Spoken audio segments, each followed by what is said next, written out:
4 furti in una sola notte in pieno centro a Treviso. Ad essere svaligiati bar e paninoteche del centro storico. Magro il bottino che si aggirerebbe attorno ai 2.000 euro, ma consistenti sarebbero i danni provocati dai ladri per accedere all'interno dei locali.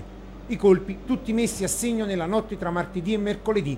Ad entrare in azione quasi certamente una banda. A poche decine di metri dal comando provinciale dei carabinieri, preso d'assalto il bar Young di fronte alla cattedrale, dove nella cassa i ladri hanno prelevato 500 euro. 20 euro e una videocassetta invece rubati dall'edicola all'angolo di via Cornarutta.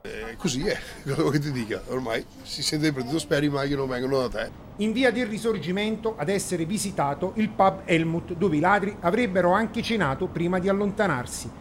Tesi smentita dal titolare, che non ha voluto però rilasciare dichiarazioni. In cassa c'erano migliaia di euro che i ladri hanno portato via.